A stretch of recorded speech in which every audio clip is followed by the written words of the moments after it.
Hey guys, your pal Brian. It's just before sun up, and I've already got a Timby flight in and a new night slow stick flight in. That thing flew like a charm. I got to resist the urge to glue some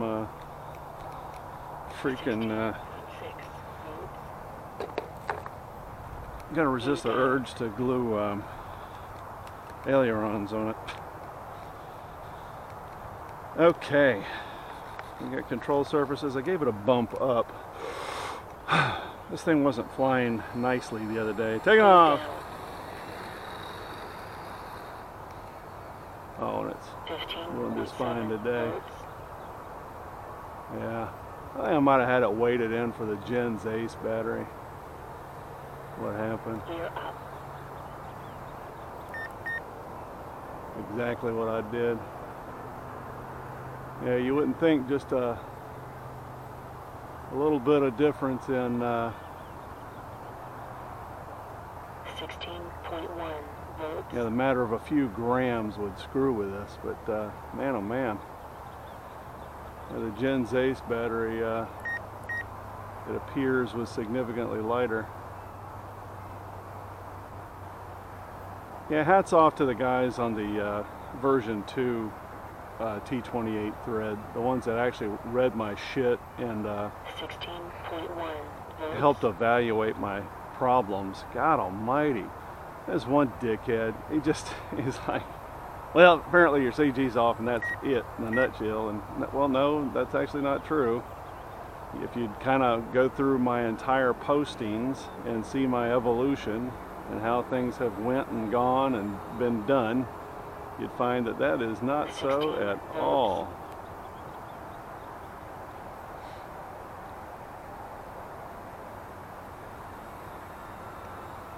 So yeah, and the one guy, he has an older fella, he had a great observation. He said what you do is you take your okay, I think he said 15.9 volts. yes, he did.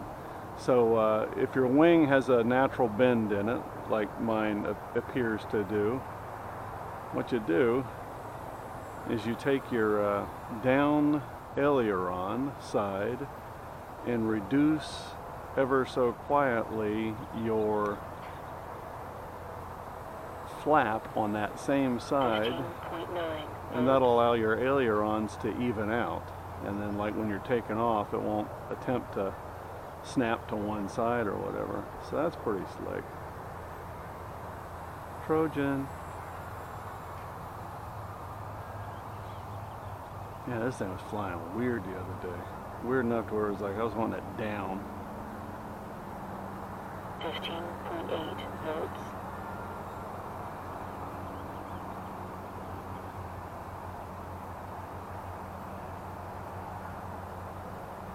So I eat lunch today with a longtime friend who's been retired probably 4 or 5 years now in his own right. And looking forward to that. And Friday morning, about 8 a.m., I'm helping another friend drop a vehicle off, his wife's vehicle off, and then I'll probably come back home, and if it's not blowing real hard, I'll slip down to the lake.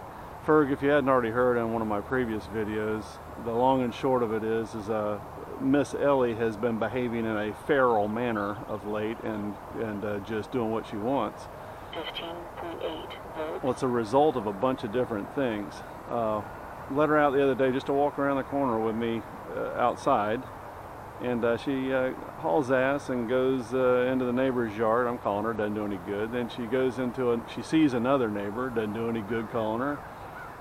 She just ignores me, then goes to the other neighbor's yard and chases his dog up and down the fence, completely ignoring me. Then she sees the other neighbor come out, and unfortunately they have their bite dog with them, and she charges them to play with them because she don't know any better.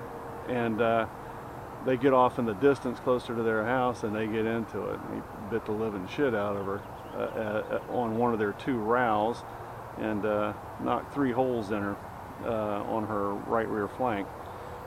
I did a medical assessment of her and found that that was the only damage. Carried her to the vet and they stapled her up. So my wife and I are having a reevaluation with her in that, you know, we saw that she's just, even on the lead, she's bucking the lead the entire time. You know, she's like a, I don't know if you've ever been on horseback, but like, she's like a damn trail horse that, you know, wants to be in front all the time. So I've been noticing that the receiver on her Be Good collar has not been working right of late.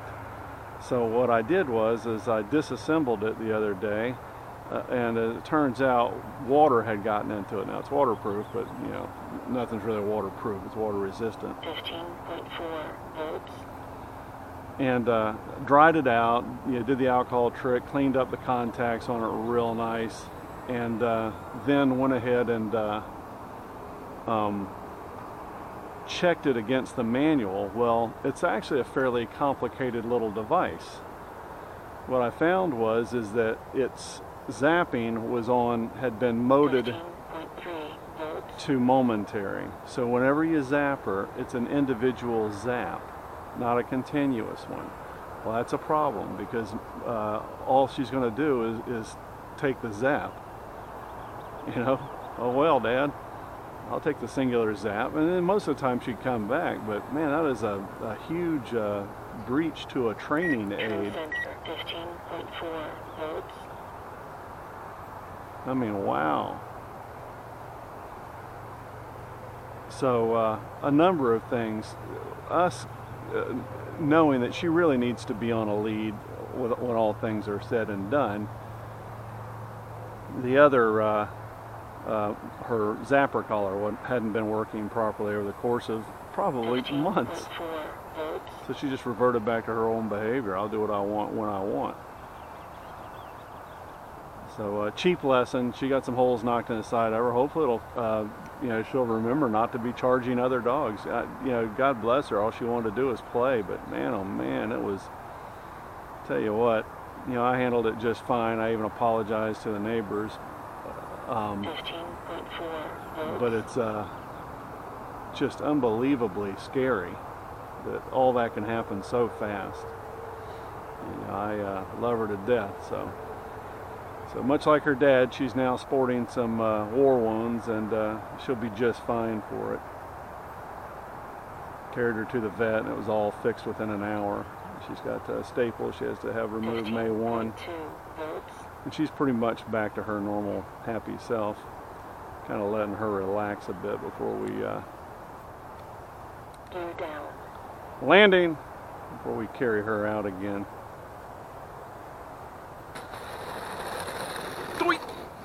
Oh man, oh good, didn't roll over. Throttle hold. I don't want to turn it because they tend to 15.4 volts, gear down. Drag wings. All right, we'll call that it. See ya. And let's see what else I can carry out.